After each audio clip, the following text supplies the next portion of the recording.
Okay, so this is the video I mentioned in the last video. So this is my where I think the Conjuring universe is going. So that's my dog. Where I think the Conjuring universe is going. Now this is obviously all my thoughts and theories. This is nothing I've heard, nothing I've seen. I mentioned this when I did a trailer reaction to the Conjuring, and then after watching this film, I was kind of looking for the progression to what I think is going to happen. So first of all, they said this was the last ever Conjuring movie. That was what everyone was saying. This is the last one, and that this is the end of sort of the Warren story. Then James Wan mentioned in an interview, this is the end of phase one, meaning there's going to be a phase two. Much like Marvel do the phases, like group of films, that's phase one, group of films, phase two, etc., etc., etc. This is phase one. So I was like, that's interesting. Now, my theory, back before I heard all that, was that I thought, after watching all the Conjuring movies, that the daughter was going to take over and become the Warrens when they retired. And that's what I originally thought. I was like, that's what's going to happen. I know this is what's going to happen. And they'll probably do like another movie about it. Then they said this was going to be the last one ever. So I was like, oh, maybe it won't. Then I watched the trailer and I was like, the trailer for the last rites. And I was like, no, I'm back to this theory. This is what's going to happen. They're saying it's the last one, but I don't think it is. I think that she's going to take over. And then you saw the trailer, she's getting married, and I was like, there's another couple. It's going to be her and her husband. And I was so geared up that that's what's going to happen. And then James Wan does the interview and he says, no, this is the end of phase one. I was like, phase two's the daughter. It's a generational thing. We found this out, remember, in The Nun, that generations prior to Lorraine Warren, it's a bloodline thing. So I was like, that's what they're going to do. That's where this is going to go. And as the last rites play, again, spoilers for the last rites, okay? As the last rites plays out, there was more and more hints to that happening as the film went. So the first hint was the boyfriend, the love interest, shows up, played by EastEnders former actor of Peter Bill, and he was also in Bohemian Rhapsody. He played the drummer in Queen. He turns up as the love interest, and you find out he's a former police officer. So I was like, police officer, even more so investigations and like getting deep into stuff. I was like, yeah, because I'm predicting in my head a kind of X-Files TV series of The Conjuring, where every week we get this couple go in, investigate something strange. Normally it's a demonic possession-y, haunting-y sort of stuff, but they might do the random like beast thing or witch or warlock or something else creepy. You know, they could really go into that with a TV series. And I'm still banking on TV show, because I think they could do films, I suppose, but I think a TV show would work really well with like nowadays budgets on TV shows. So you're gonna have, that's my thing. So we meet Peter Bill. I'm gonna call him Peter Bill. I can't remember his name in the movie. I'll call him Peter Bill. We meet Peter Bill, and he's now. Oh, sorry. To let the American audience watching this, and I've got a few American people watching this. EastEnders is a massive TV show in the UK. It's like a soap opera we have. It's on like 3 or 4 nights a week now, and a lot of the UK watch it. As I said, it's been running since the 80s, early 80s. And Peter Bill is a character that have grown up on the show, but he's been played by different actors. One of the actors was this guy from the thingy. So that's why I'm going to be referring to him as Peter Bill, because he's kind of like British pop culture as a character. So yeah, so Peter Bill guy, turns out he used to be a copper, and he's got a backstory of why he's not a copper anymore. And you find out in the backstory while he's talking to Ed Warren that he went to a domestic abuse call, turned up, when the door opened, a guy comes out with a shotgun, puts it in his face, and then he hears click on the gun, and the gun doesn't go off, it's empty. He then sort of unfreezes, grabs the guy, puts him down, arrests him, etc., etc. When he goes back to the station, another one of the cops comes up and goes, you should be dead. And he's like, why? He went, the gun was loaded, like it just didn't fire for whatever reason, and you should be dead. And with that, he quit, went to a shop, bought a wedding ring, and then went and basically with the intent, after a week of knowing Lorraine Warren's daughter, with the intent of marrying her, because he said that there is a world out there where I'm dead and none of this happens. Like I don't marry her, I don't have kids, I don't grow old, I don't like do the things that people do. There's a world out there where I'm dead. And Ed's like looking at him like, and you can see Ed summing it over sort of thing. And I think he got a lot of respect for him on that story, and also he kind of like had a bonding moment with him during it. So well, that's good. So then there's other clues with this guy as well, because you see the ring, and the ring to me looked too distinctive to be nothing.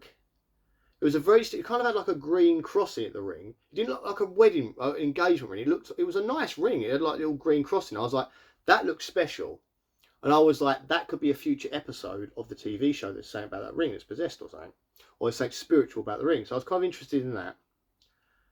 And also, we've also got the fact that he didn't die. So maybe he's destined to do this. Maybe he's like been chosen, like a divine intervention, that gun didn't go off, that he's supposed to do this. So there's another sort of like Conjuring Universe kind of link there to the sort of spiritual and all that. So, and you've got the, now, so to the daughter, Ed and Ray's daughter, obviously she has her mum's powers. She can do the sensing and see things and all that. So you've got our two main characters of a TV show, a copper that is a good copper investigator and has had this experiences himself, and you've got Lorraine, Ed and Lorraine's daughter, who's got her mum's psychic powers and can see stuff and hear stuff and all clairvoyant, audient and all that stuff. So it works together.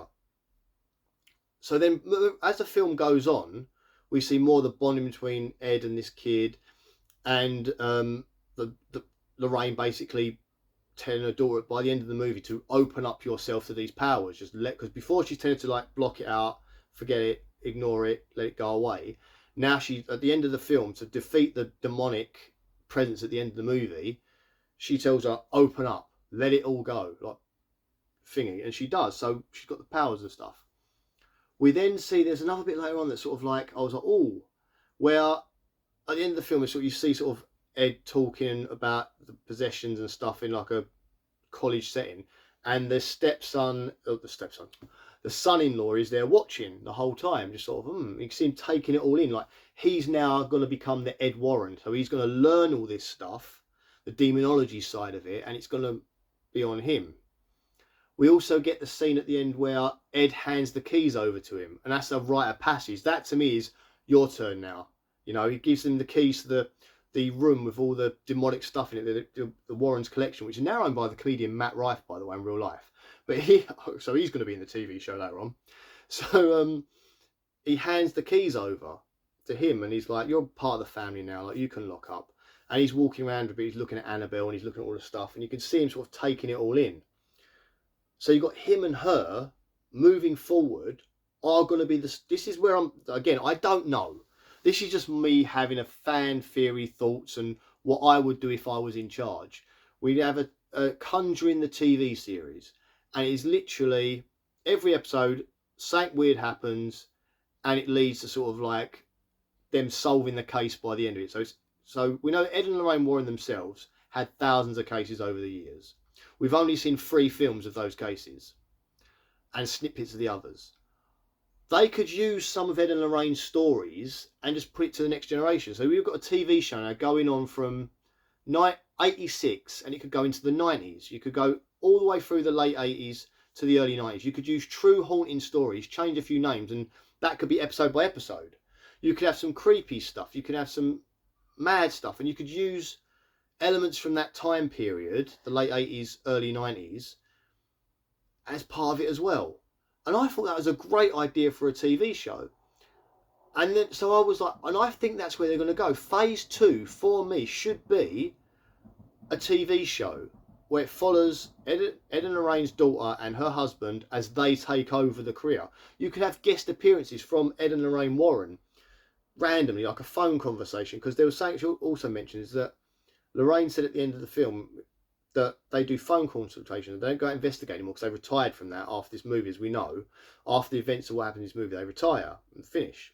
But they do phone consultations. So you could see her on the phone talking to her daughter, like, have you tried this? Or Ed talking about his demonology stuff to his son-in-law. I can see that as the future of this franchise. So I really hope it happens. I've kind of excited myself because it sounds such a good idea. If they don't do this and someone sees this, Hollywood, make it, please. Like, make my vision come true, because I think that'll be a phenomenal video a phenomenal series, TV show series that I would watch, please put it on a streaming service that I have, because the It TV show's coming on Sky. I don't have that, so I can't watch that TV show. I can't watch The Last of Us because I don't have it, and I could not afford to get another streaming service.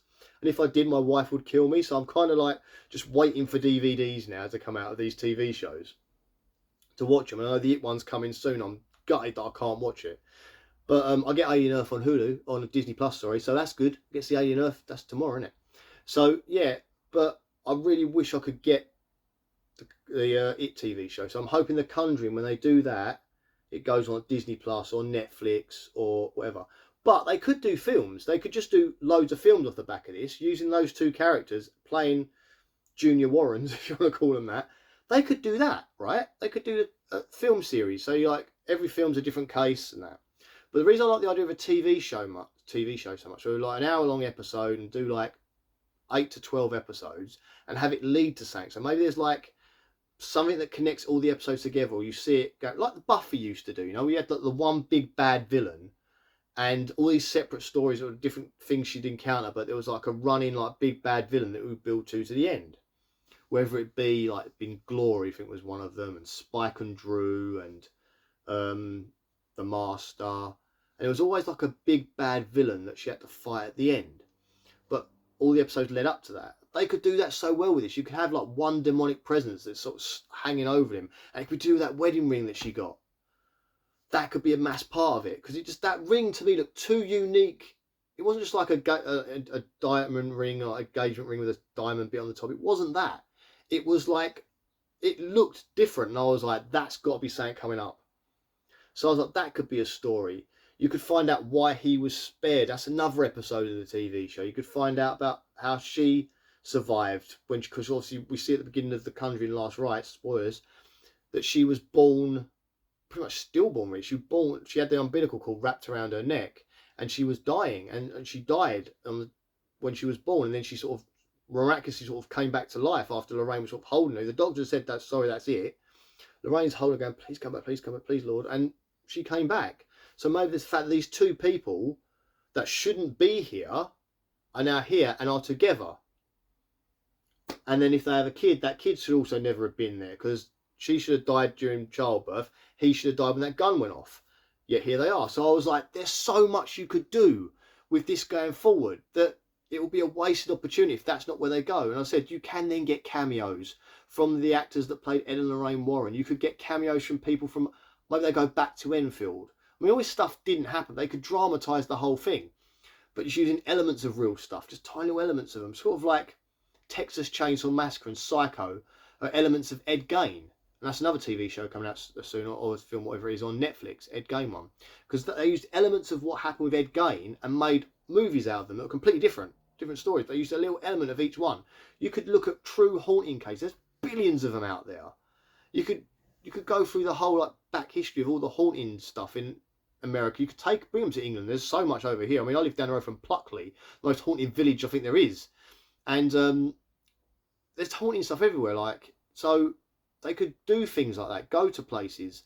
Go to like Stonehenge or something. Go to like weirdo places in America, like Salem, you know. They could go somewhere there and look at all the weird witch stuff there. That'll be a great TV show. Just them touring around, doing what their mum and dad used to do, just seeing it happen. So that's where I'm at with this. Let me know what you think. Do you think I've just come up with the greatest TV show idea ever, and that Hollywood should listen to me and give me job and give me money and stuff? Or do you think that is what they're already going to do? Do you think that is what they're doing? Or have you got your own theory? Where do you think it? What do you think phase 2 of The Conjuring is? Is it something completely different? Are they going to just ignore the ones and go to a different paranormal investigator couple? Or a different person that does paranormal stuff? I don't know. Derek Acora from Most Haunted, maybe. I don't know. Most Haunted, a TV show about Most Haunted. You could have some fun with that. But anyway, please let me know in the comments what you think. Am I a lunatic? And then also, if you could like this video and then share it with anyone into this sort of stuff and see if they feel the same.